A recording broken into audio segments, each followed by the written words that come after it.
Bonsoir à tous et bienvenue dans votre nouvelle émission Football Arena. Ce premier numéro sera dédié au football espagnol. Nous allons découvrir ensemble les différentes rubriques axées autour des trois grands clubs espagnols. Pour parler du Real Madrid, j'ai avec moi si Mohamed Attar et Fawaz Saad. Bonsoir Bonsoir, messieurs. bonsoir à tous, à la Madrid. Alors le Barça sera représenté par Leït Sqat et Othman Hakimi. Bonsoir messieurs. Bonsoir, Visca Barça. À son tour, L'ami, Ryan bonsoir tout le Bahjo monde. prendra la parole pour son club, l'Atlético de Madrid. Bonsoir Ryan. Bonsoir Mohamed, bonsoir tout le monde. Pas de plaisir. Alors, sans transition, on commence par la première rubrique qui sera dédiée aux résultats des trois clubs. Donc, pour le classement actuel de la Liga, l'Atlético qui fait cavalier seul avec 7 points d'écart et une série de 5 victoires sur 5 les derniers matchs. Donc, Ryan, quelles sont les clés de succès de l'Atlético cette année? À toi la parole. Euh, pour moi, à l'heure actuelle, Simeone est artisan de cette incroyable forme du club. Et c'est grâce à sa philosophie, ses tactiques et l'expérience qu'il a au fil des années que l'Atlético se retrouve là aujourd'hui. Avec par ailleurs la meilleure défense de la Liga et la deuxième meilleure attaque. Et voilà, Simeone actuellement, c'est l'homme de la situation. Après, il y a aussi quelques individualités qui font énormément de différence au sein du club, comme notamment Savic en défense, Carrasco, Koke, et bien évidemment Luis Suarez, qui est en train d'exploser en terre et qui me fait rêver personnellement de jouer aujourd'hui. Mais comme je l'ai déjà évoqué au début, El Cholo reste la principale raison de cette performance. Parce qu'on peut dire au final que l'Atlético, ils ont fait une bonne affaire avec le recrutement de Luis Suarez, c'est ça? Ouais, oui, bien sûr. Il n'y a aucun doute sur là-dessus. Je vois que ça ne va pas forcément plaire à certains. Enfin, on fera pas de commentaires là-dessus. Mais si je peux rajouter aussi autre chose, c'est le fait de pouvoir remplacer le départ de Partey, qui était vraiment une pièce maîtresse au milieu. Donc, chapeau à Simeone et ses hommes de tenir la dynamique. On verra dans le futur si ça va être toujours le cas. On passe maintenant au deuxième du classement, donc le Real Madrid, avec 3 victoires, un match nul et une défaite, dont une victoire aujourd'hui contre Huesca, 4 points perdus quand même, les derniers matchs. Donc, c'est Mohamed Attal, comment tu expliques la performance du Real ces derniers temps? Sincèrement, aujourd'hui, le Real Madrid n'a pas été mauvais avec la balle, ce qui peut sembler un peu paradoxal vu comment les deux buts ont été inscrits. Et ce qui est rassurant un peu, c'est le retour d'Asensio qui revient vraiment bien d'ailleurs. Et par contre, défensivement, aujourd'hui, c'était pas top. Mais ce que j'ai aimé, c'est la performance de Nacho. Nacho qui était positif au Covid et il a réintégré le groupe à l'entraînement collectif il y a 2 jours à peine. Aujourd'hui, il a malgré tout livré encore une fois une solide prestation et comme toujours, il répond présent. En défense, c'est le couteau suisse de Zidane et le couteau suisse de l'équipe. Un Kroos qui était fascinant, un Kroos qui était, comme toujours, une prestation rocambolesque, avec encore une fois une précision de passe supérieure à 95 ou 96%. Oui, c'est vrai que l'équipe s'en est sortie un peu dans la souffrance. Deux buts offerts par un défenseur qui nous offre une victoire assez précieuse, mais bravo à l'équipe et surtout aux joueurs pour l'attitude. Mais est-ce Je suis que, déçu parce que j'ai envie de faire un coup de gueule parce que Zidane, qui est privé de près de 8 joueurs et qui sera privé là, au match il y prochain a pas de mal de 10 blessures, joueurs, il y a pas mal de blessures en ce moment, c'est ce que tu veux dire? eh ben, il y a beaucoup de blessures, énormément de blessures. Il y a une blessure aujourd'hui d'Odriozola qui s'ajoute à 8 d'autres. Sergio Ramos qui vient de sortir du bloc opératoire opéré de son genou gauche. Lucas Vasquez qui est blessé aussi, qui est devenu un joueur très important dans cette équipe. Carvajal qui est le titulaire indiscutable à droite. Il y a aussi Valverde qui est un élément très important au milieu qui peut pallier à l'absence de plusieurs joueurs au milieu. Et d'ailleurs, au prochain match, Cruz qui a reçu son 5e carton jaune ne pourra pas être présent et l'absence de Valverde va se marquer encore plus.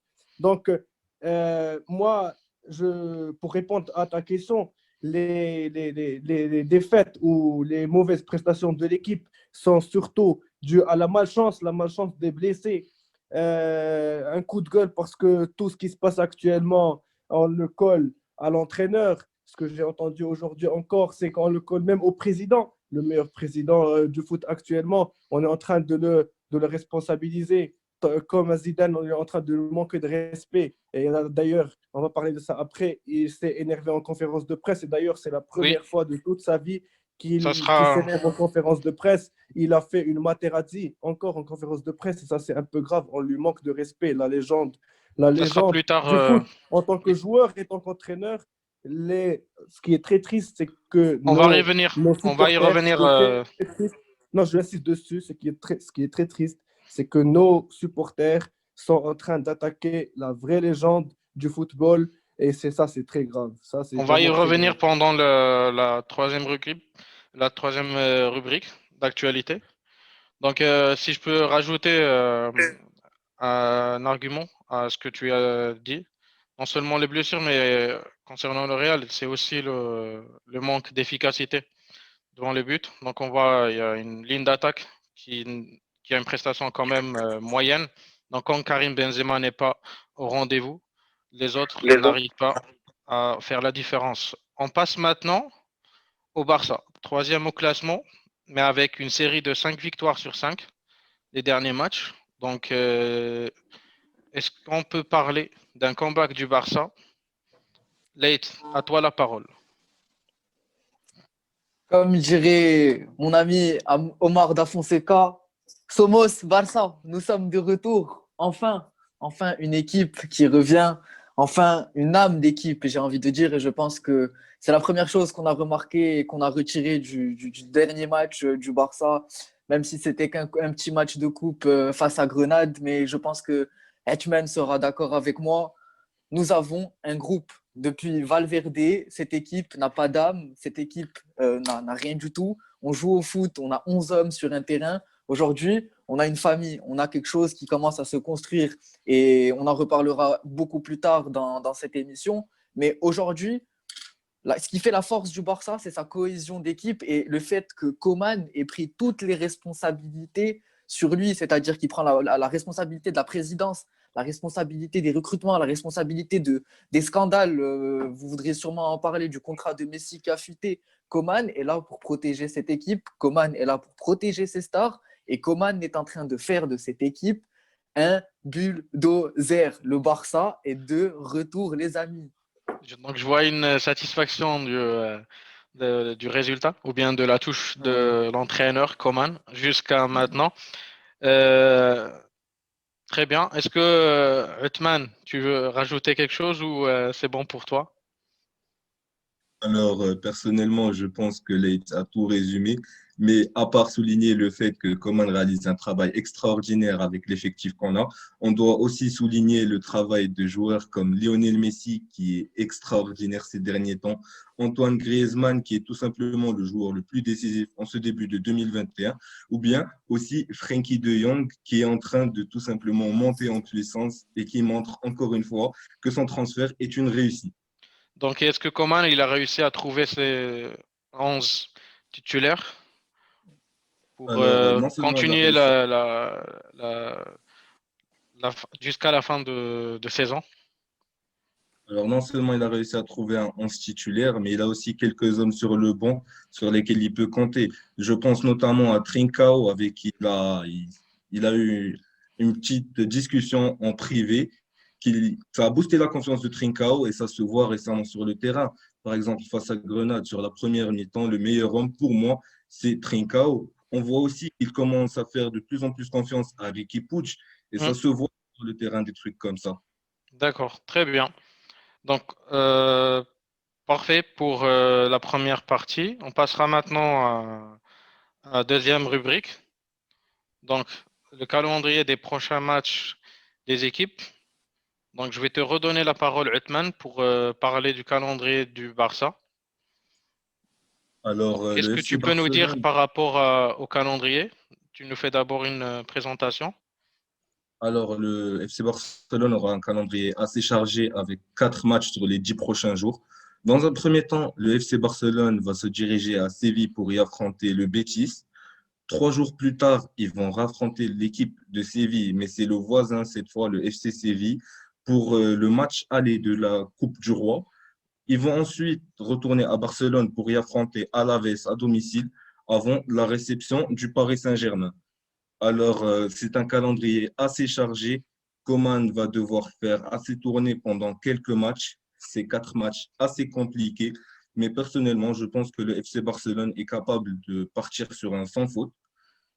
Ça ne veut Donc, pas forcément dire qu'ils vont gagner tous les matchs. C'est des très matchs, bien. Donc, ça reste quand même si compliqué. je te pose la question, comment tu vois les prochains matchs du Barça, pour toi, ça serait plutôt abordable, sachant qu'il y a juste une remarque, c'est le seul club parmi les trois qui joue encore les trois calendriers, donc la Liga, la Copa del Rey et la Ligue des Champions. Donc, qu'en penses-tu par Alors, rapport à ce calendrier? ça fait que le calendrier est un peu plus chargé. Par exemple, une équipe comme le Real Madrid ou l'Atlético ne va pas jouer en milieu de semaine, pendant que nous, on va devoir faire le déplacement Séville pour jouer la demi-finale de Coupe du Roi. Ça fait qu'on enchaîne un match tous les 3 jours et ça va continuer comme ça, au moins jusqu'au match retour des demi-finales pour après une Exactement, éventuelle finale. Ça exactement. fait un calendrier assez chargé, mais Coman a pour l'instant prouvé pendant le mois de janvier qui était très très chargé. On a joué, je pense que 7 matchs à l'extérieur, c'est énorme, mais quand même, Coman a réussi à faire presque un sans faute, mis à part la défaite en finale de Supercoupe face à Bilbao. Alors, le FC Barcelone est capable de gagner tous ces matchs, mais il faudra que les cadres soient présents et que l'équipe continue sur la bonne dynamique. Très bien. Et ça ajoute à cela, il faudrait aussi que il n'y aurait pas de surprise comme les blessures ou bien les absences qui sont dues maintenant, même au Covid. Donc on y reviendra plus tard Espérons. avec Ryan pour l'Atlético. Donc le calendrier de l'Atlético, Ryan, qu'est-ce que tu peux nous dire? Mohamed, en ce qui concerne le calendrier de l'Atlético a un calendrier plus ou moins complexe. L'Atlético accueillera durant la prochaine journée le Celta de Vigo au Wanda Metropolitano. Ensuite, le club s'envolera vers Grenade et Valence pour y affronter successivement Granada et Levante, avant de retrouver le club londonien de Chelsea dans un choc tant attendu à Madrid dans le compte de la phase aller des huitièmes de finale de la Ligue des Champions. D'accord. Donc selon toi, quels sont les adversaires qui seront importants auxquels l'Atlético doit faire face? Donc moi, Mohamed, très sincèrement, avec toute modestie, je suis très confiant pour tous les matchs à venir, mis à part celui contre Chelsea en huitième de finale Donc de tu la Ligue penses des Champions. que l'équipe est capable de faire un carton plein d'ici le 23 février? C'est bien ça ta réponse? Oui, forcément, mais on n'est jamais à l'abri d'une surprise. Très bien. Voilà. Donc il y a que comment dire, les jours à venir pour nous confier l'hypothèse. Donc on passera à celui du Real Madrid maintenant. Donc Fawaz, quel est le calendrier du Real Madrid pour les prochains matchs? Le Real Madrid jouera contre Getafe la semaine prochaine au stade Alfredo Di Stefano pour jouer au même stade contre Valence, puis pour s'envoler et jouer contre Valladolid le 21 avant de jouer l'Atalanta. Ça sera un mois très difficile pour le Real Madrid vu sa forme actuelle, mais on compte Donc toujours. Si tu permets de rebondir sur ce que tu viens de dire, est-ce que selon toi, l'effectif actuel du Real est en mesure de gérer ce calendrier? Sachant qu'il y a eu quand même beaucoup d'absents ces derniers temps. On l'a bien vu aujourd'hui face à Huesca. On avait une équipe qui était affaiblie, à effectif réduit. Donc, sur le banc touche, il y avait Marcelo et Mariano qui faisaient partie de l'équipe première d'habitude. Oui. Donc, quel est ton avis? C'est effectivement l'effectif a été affaibli plusieurs fois par les blessures et l'absence de Ramos est très mauvaise en cette période pour le Real Madrid. Ça sera peut-être 6 semaines. Et ce que je veux ajouter, c'est que quand Benzema n'est pas en forme, l'équipe de Real ne marque pas. Tu veux dire qu'il n'y a pas, qu'il y a pas beaucoup de buts en ligne d'attaque, c'est peut-être ça ton idée. Oui. Très bien. C'est Mohamed Attar. Est-ce que tu as quelque chose à rajouter par rapport au calendrier du Real Madrid? J'ai rien ajouté par rapport au calendrier du Real Madrid, mais je veux répondre à Leith. Je veux répondre à Leith qui a affiché Concernant, en grosses lettres le Barça est de retour. Euh, à toi la parole. Qu'est-ce que tu veux lui dire? oui, le Barça est de retour parce que le Barça, pour lui, le Barça a fait une petite remontada en Copa del Rey. Pour lui, le Barça est de retour. Mais le Barça s'est mangé quelques remontadas plusieurs longues années en Champions League. Pour lui aussi, Coman est l'entraîneur, le président, il fait le tout, il fait le tout au Barça et il endosse toutes les responsabilités. Ben oui, parce que le Barça n'a pas de président. Et même le président par intérim actuel, un petit clown qui n'a même pas fixé les élections. Et le prochain président du Barça sera Laporta. Laporta sera président, il n'a même pas développé ou partagé avec les fans du Barça un projet sportif ni un projet financier On où le remettra. Barça, où le Barça est actuellement avec des dettes de plus de 1 milliard d'euros. Je vais d'abord de Je sais pas comment le Barça sera de retour, mais le Barça sera de retour bientôt. Late. En À toi banque. Late, à toi la parole pour te défendre. Qu'est-ce que tu Alors, veux moi, dire? j'ai pas besoin de me défendre parce que y a qu'un fan du Barça qui pourra voir que le Barça est vraiment de retour et Hitman pourra le confirmer. La prestation qu'on a vue contre Grenade, comme je l'ai dit, c'est peut-être une petite équipe qui est pas du niveau d'un top 5 européen, mais la volonté que les joueurs ont mis pour remonter ce score, on l'avait jamais vu depuis 3 4 ans. Je pense que ça n'existait plus. Après, pour répondre à la question de Tusquets, qui est le président par intérim actuellement, Tusquets, comment dire, c'est l'extension de Bartomeu. C'est Bartomeu bis, c'est un autre Bartomeu. D'ailleurs, c'est lui qui a fait fuiter le contrat de Messi, donc c'est pas dans l'intérêt de On y l'équipe de faire. reviendra. On y On y reviendra plus en détail. reviendra. Et Oui, sinon, exactement. pour revenir, finalement, on termine avec la Porta. J'aimerais juste dire à mon ami Mohamed Attar que la Que- Porta est sur un contrat avec Amazon de 250 millions d'euros. Et ça, c'est que le premier contrat, hein, parce qu'il est en pourparlers avec un des 5 plus riches hommes d'affaires au monde pour faire un partenariat avec le Barça. Donc la dette du milliard, elle va s'envoler aussi rapidement qu'elle est arrivée. Donc, Et voilà, c'est- et je ça me nous soucie pas de confirme, ça. ça nous confirme déjà le choix de Leite par rapport au prochain président de son club. Donc, Ah si le vote oui, ah oui, allait se faire ah oui, aujourd'hui, Leite ah va oui, voter 100% Laporta.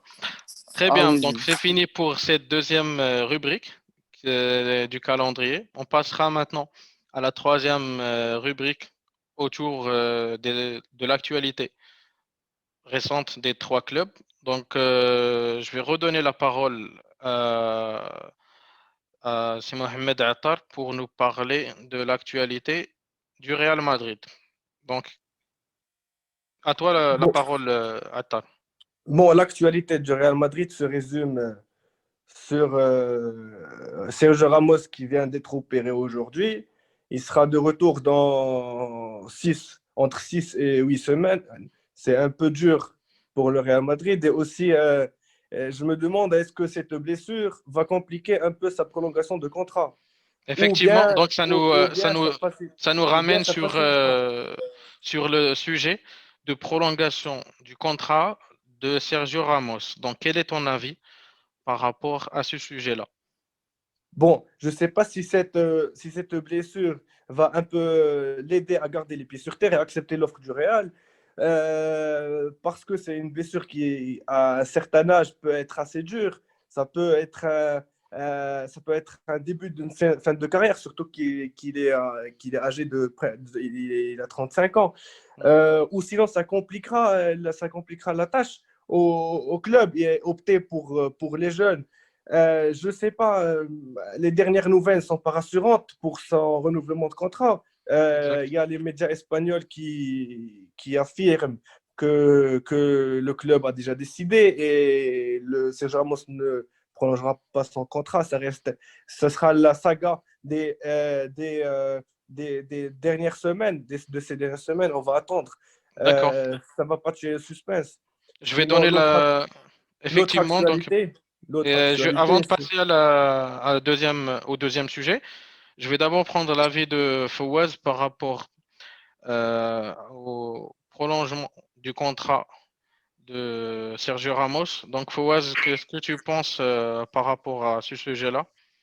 Est-ce que tu penses que ça va se faire, que c'est un peu compliqué, comme a dit Attar, vu la situation actuelle?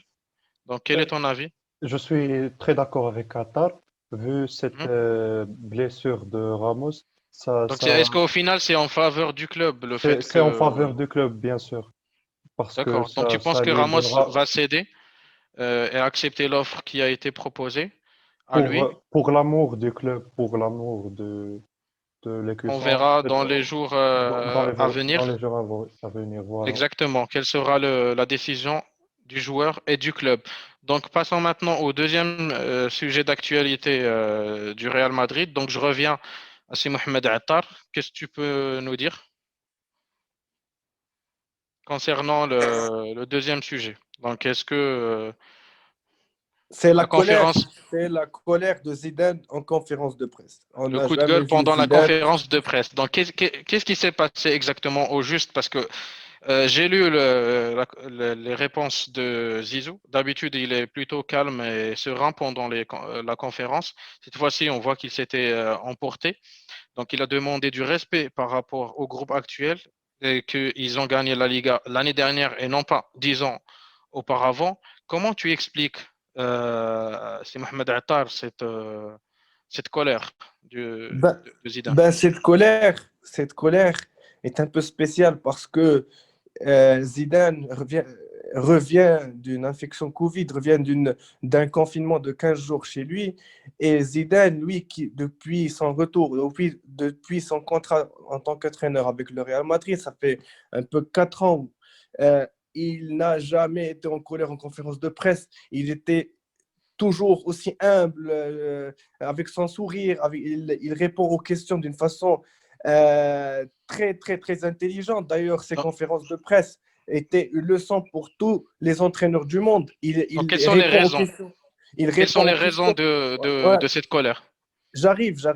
D'accord, Les raisons pour cette colère, parce que à chaque défaite ou à chaque faux pas du Real Madrid, depuis que Zidane est là sur le banc, tout le temps, la presse parle de son départ. d'accord, Même après ses multiples succès au Real Madrid, c'est 3 Champions League gagnés, c'est sa Liga gagnée l'année dernière, c'est Super Coupe, c'est Coupe du Monde des clubs. Il a presque tout gagné plusieurs fois avec le club et à chaque fois, à chaque mauvais départ ou à chaque mauvais pas, on parle de son départ. Et d'accord, on demande sa démission. Cet homme n'a jamais été respecté. Cet homme n'a jamais été placé par les fans et par les médias dans la place qu'il mérite de l'être. d'accord. Imaginons, je donne un exemple. Oui, Imaginons si Zidane, par exemple, ou un autre entraîneur était l'entraîneur, était dans une équipe lambda. Je donne l'exemple de l'équipe, par exemple, de Ryan, l'Atlético Madrid. Imagine Zidane qui a remporté 3 Champions League avec cette équipe, une Liga et tous ses titres. Je suis sûr que le club et les fans demanderont une statue devant ou plusieurs statues dans le stade ou autour du stade, dans la ville, partout. Parce que même ils ont un entraîneur maintenant, Simeone, il a perdu plusieurs fois face à Zidane en Champions League. Ils ont perdu même face à Ancelotti en finale de la Ligue des Champions. L'entraîneur est toujours là, il est toujours respecté.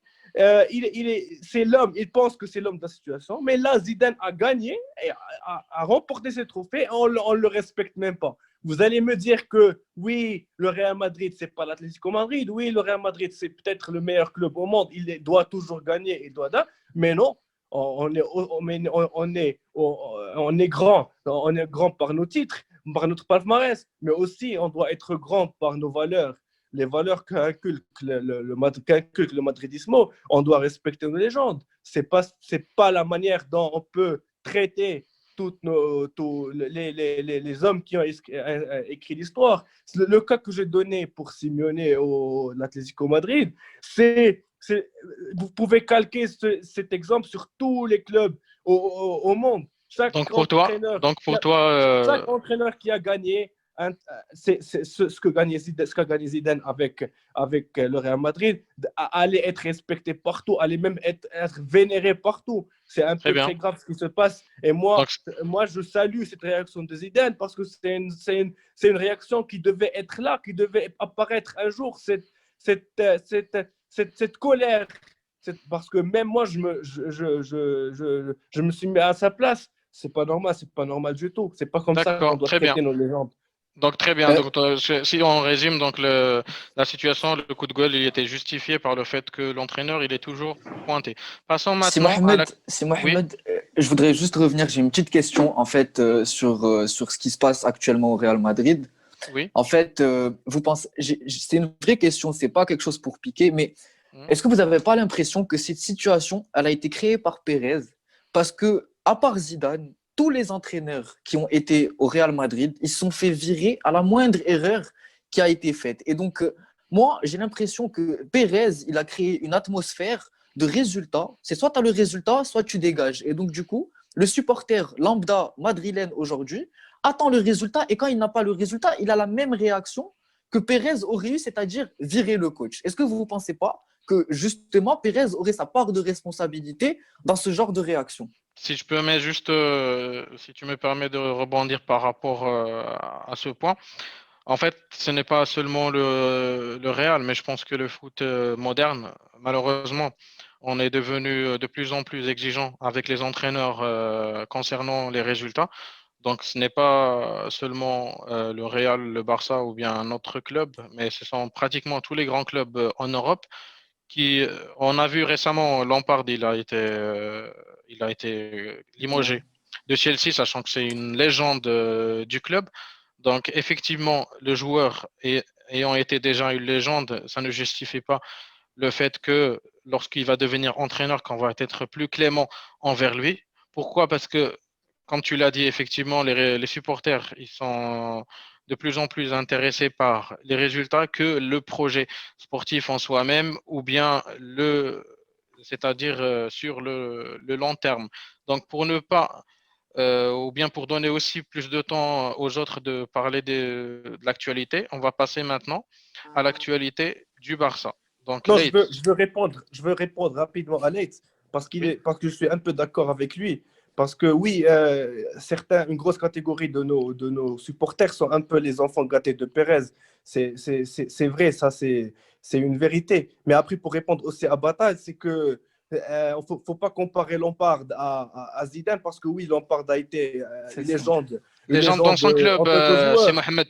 Donc, il est une légende de Chelsea. C'est ce que je voulais donner comme exemple. Là, Lampard était une légende en tant que joueur de Chelsea. Nous sommes d'accord. C'est un grand joueur, c'était magnifique. Mais on ne peut pas comparer Lampard entraîneur avec Zidane entraîneur parce que Zidane entraîneur a gagné une Champions League après 6 mois en tant qu'entraîneur, alors que Lampard a déjà joué une saison entière avec Chelsea. Il avait été peut-être qualifié en Champions League, mais rien d'autre. Non, il ne faut pas comparer Lampard à Zidane parce que Zidane a gagné 3 Champions League et une Champions League 6 mois après. On n'a pas Après comparé être. le palmarès. Je pense que l'idée elle a été mal interprétée. On n'a pas comparé le palmarès des entraîneurs. On a comparé le fait qu'un joueur ayant déjà été une légende dans un club, comme à l'image de Coman aussi, qui a déjà été une légende du Barça, Oui, ne oui, non, je justifie, suis d'accord, ne, je suis ne d'accord avec justifie toi. pas que le public sera plus indulgent avec lui. Non, Après, le mais palmarès de Zidane ne se remet pas en question. Tout ce qu'il a gagné, je pense qu'aucun autre entraîneur avec le Real Madrid, à part Muniez, n'a pu réaliser autant. Donc, effectivement, peut-être je te rejoins sur cette partie-là où il mérite plus de respect et d'estime. Mais malheureusement, les circonstances actuelles font que il y aura un jour ou un autre un responsable à désigner. Donc, est-ce que ça va se faire à l'amiable comme ça a été fait auparavant ou bien ça va se faire avec un coup de gueule? Donc, personne ne sait. non, non, Et non, donc, je on, peux t'assurer que ça va se faire à l'amiable parce que la relation entre Pérez et Zidane est une relation qui est peut-être comme une relation parental, père-fils ou frère fraternel. C'est une d'accord. relation qui est très, très, très forte. Zidane, c'est celui qui décidera de son départ. Zidane ne sera jamais viré, on l'a dit la première fois. C'est Zidane qui part. Pérez ne va jamais prendre une décision assez dure avec lui, vu tout. On verra. Parce que Pérez ne sera pas, Pérez n'est pas comme tous les autres fans. Pérez est un peu le président, l'homme de la situation, et il saura comment se comporter avec une légende. On verra dans les jours à venir. Donc, on passe rapidement à l'actualité du Barça. Late, Uthman, à vous la parole. Ok, très rapide. Actualité du Barça, les élections. Bon, je pense que tout le monde en a. Il y avait deux candidats qui se dégageaient, donc qui étaient Font et Laporta. Moi, vous le savez Effectivement, très bien, je suis un fan incontournable de Laporta pour ce qu'il a fait au club. on l'a vu tout à l'heure. Aujourd'hui, Font a encore fait une énième erreur dans sa campagne présidentielle puisqu'il a essayé de s'approprier des mots de Gérard Piqué lors d'une interview. Gérard Piqué l'a repris instantanément sur Twitter en lui demandant de retirer ce tweet-là, ce que Font a bien évidemment exécuté. Donc après la perte de Xavi, Puyol et Piqué, Font vient de perdre énormément de soutien et Laporta se rapproche de plus en plus de la tête de ce club pour nous remettre sur le droit chemin, enfin. D'accord, très Un bien. président qui n'a toujours pas affiché ou partagé son projet sportif pour le club. Je Uthman, rappelle. Son à toi, projet sportif. Uthman, à toi la parole. Ne te laisse pas Alors, distraire par Attal. Alors, on revient rapidement sur le mercato du FC Barcelone. Alors, tout d'abord, l'info phare, c'est que Messi et Ousmane Dembélé sont tous les deux très heureux au club et se rapprocheraient de plus en plus d'un renouvellement. Ça sera au prochain président de négocier leur prolongation de contrat et Très bien. personnellement, j'espère que tous les deux vont rester. Alors, Eric Garcia ne rejoindra pas le FC Barcelone pour l'instant. Le club avait trouvé un accord avec Manchester, mais Laporta a décidé de s'opposer à son arrivée car il ne voulait pas donner à Tusquets le pouvoir de réaliser un recrutement. Ça sera Donc donc au les prochain président de négocier son arrivée.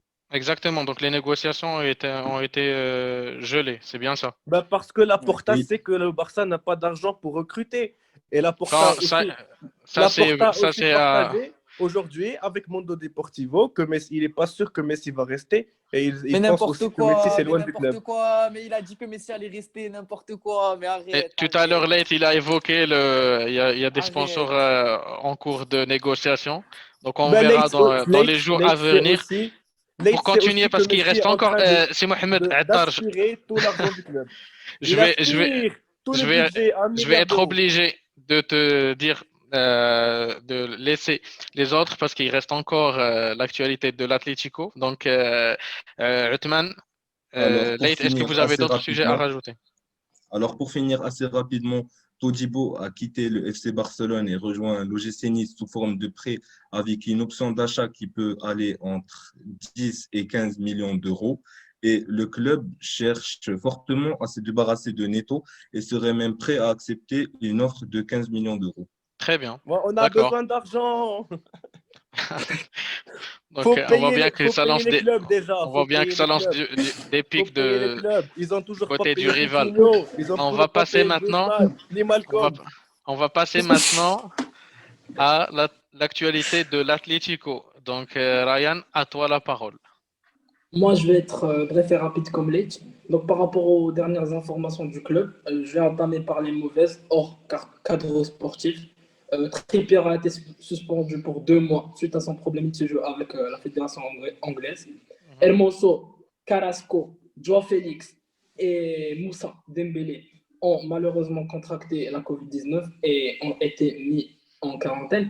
Et pour finir cette rubrique sur une bonne note, selon Marca, l'Atlético aurait bouclé la venue du jeune attaquant brésilien Marcos Paulo en provenance de Fluminense. Il signera un bail jusqu'en 2026. Très bien. Donc, on a fait le tour d'actualité des 3 clubs. À ceci, l'émission donc touche à sa fin. Je vous remercie tous pour votre présence et je vous donnerai un rendez-vous prochain numéro avec d'autres sujets à traiter. Merci à tous Merci. et bonne Merci soirée, tout le messieurs. monde. Merci. Bonne soirée, au Bonne revoir. Et soirée. Visca Barça, hein. Visca À la Barça. Madrid. Merci. Au revoir.